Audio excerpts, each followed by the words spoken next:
গেছেন তাদের জন্য কোরআন পড়া, তাদের জন্য সবরেশানি করা। আল্লাহ। পয়গম্বর আলাইহিস সালামের এক সাহাবী, জগৎ বিখ্যাত কারি উবাই ইবনে কাব রাদিয়াল্লাহু তাআলা আনহু, সাহাবাদের মধ্যে সুন্দর কোরআন পড়তে পারতেন। উবাই ইবনে কাব রাদিয়াল্লাহু তাআলা আনহু কোরআন পড়তেছেন সুন্দর করে মধুর সুরে। কোরআন তেলাওয়াত শুনে পয়গম্বর আলাইহিস সালাম আসলেন তার পাশে। পয়গম্বর আলাইহিস সালামকে দেখেই তেলাওয়াত বন্ধ করেছেন। পয়গম্বর আলাইহিস সালাম বলেন, তেলাওয়াত করো, বন্ধ করলে কেন? বলে, কি তেলাওয়াত করব? যে কোরআন আপনার উপরে নাজিল হয়েছে সে কোরআন আমি কিভাবে আপনার সামনে তেলাওয়াত করব? আমার তো ভয় হয়। যে কিতাব আপনার উপরে নাজিল হয়েছে সেই কিতাব আমি পড়বো কিভাবে? পয়গম্বর আলাইহিস সালাম বলেন, না, তোমার তেলাওয়াত শোনার জন্য আমাকে পাঠানো হয়েছে।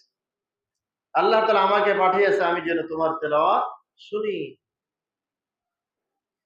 ও ইবনে কাব বলেন, আল্লাহ তাআলা কি আমার নাম বলছেন? বলে, হ্যাঁ, তোমার নাম নিয়ে আল্লাহ তাআলা বলেছেন, পয়গম্বর আপনি উবাই ইবনে কাবের তেলাওয়াত শুনুন। আজীব কথা। এজন্য তেলাওয়াত করতে থাকা। রমজান মাসে তেলাওয়াতের মধ্যে আলাদা মজা। অন্য যত কিতাব আছে পড়বেন, বিরক্ত হবে, একবার দুইবার তিনবার বেশি পড়তে মন চায় না, কিন্তু কোরআন এমন এক কিতাব পড়লেই পড়তে মন চায়, বিরক্ত হয় না, কষ্ট হয় না। এই জন্য সারাদিন পড়বেন কোরআন তেলাওয়াত। 10টা সূরা আপনি পারেন মুখস্থ, 10টাই পড়তে থাকুন সারাদিন। আল্লাহ। কোরআন তেলাওয়াতের বিশেষ পুরস্কার রয়েছে। 1 নম্বর পুরস্কার, হাসরের মাঠে কোরআন আপনাকে সুপারিশ করে জান্নাত দান করবে। বিশেষ 4টা পুরস্কার। 1 নম্বর, যারা কোরআন তেলাওয়াত করে দুনিয়ার মধ্যে তাদের আমলনামা আল্লাহ তাআলা ডান হাতে দান করবে। যারা সবসময় কোরআন তেলাওয়াত করে, কোরআন তেলাওয়াতে অভ্যস্ত, কোরআন তেলাওয়াতকে তাদের আমলের মধ্যে করে নিয়েছে, ভালোবাসার নিয়তে করে নিয়েছে, দৈনন্দিন তেলাওয়াত করে, তাদের আল্লাহ তাআলা পুরস্কার দিবেন, আমলনামা দিবেন ডান হাতে। কিয়ামতের মাঠে যারা ডান হাতে আমলনামা পেয়ে যাবে তারা লাফাতে লাফাতে একজন আরেকজনকে দেখাবে, দেখো আমি ডান হাতে আমলনামা পেয়েছি। তার মানে ডান হাতে আমলনামা পেলেই তার নসিব ভালো। 2 নম্বর পুরস্কার,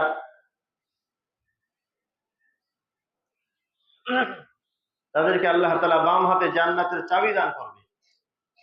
যারা তেলাওয়াত করবে, ডান হাতে আমলনামা, বাম হাতে জান্নাতের চাবি, যে চাবি দিয়ে জান্নাত খুলতে হয়, এই চাবি আল্লাহ তাআলা বাম হাতে দিয়ে দেবেন। 3 নাম্বার, তেলাওয়াত করনেওয়ালার মাথায় আল্লাহ তাআলা তাজ পরায় দেবে। সারা হাসরের মাঠে মানুষ দেখবে এই ব্যক্তি কোরআন তেলাওয়াত করতো, ইনি কোরআনের হাফেজ। শুধু তাই নাই, একজন হাফেজের পিতামাতাকেও আল্লাহ তাআলা নূরের তাজ পরাবে।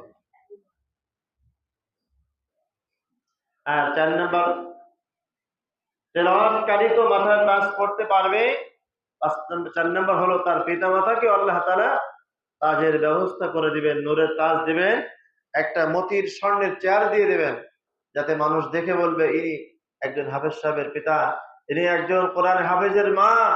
আল্লাহ তাআলা এই মর্যাদা দিবেন।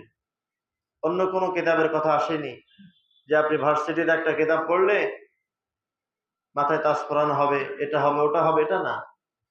এই জন্য রমজান মাসে যেহেতু কোরআন নাজিল হয়েছে, আমরা ইনশাআল্লাহ কোরআন শরীফ পড়বো, তেলাওয়াত করব, না পারলে তেলাওয়াত শুনবো, ঘরের মধ্যেও তেলাওয়াত করাবো। আমার আব্বা চলে গেছেন, আমার মা চলে গেছেন, তাদের জন্য তেলাওয়াতের ব্যবস্থা করব। আমি তাদের নামে খতমে কোরআন করে তাদের কাছে সব পৌঁছায় দিব। আল্লাহ তাআলা আমাদের তৌফিক দান করেন। আর রমজান মাস যেহেতু চলতেছে, আমাদের এখানে সুন্দর ব্যবস্থা আপনারা জানেন। এখানে সুন্দরভাবে রমজান মাসে যারা রোজা রাখে, ইফতারের ব্যবস্থা নেয়, তাদের জন্য ইফতারের আঞ্জাম সুন্দরভাবে হচ্ছে। তো মাশাআল্লাহ, গতকালকেও 120-এর মতো মানুষ এখানে ইফতার করেছে। প্রত্যেকদিন ইনশাআল্লাহ হবে।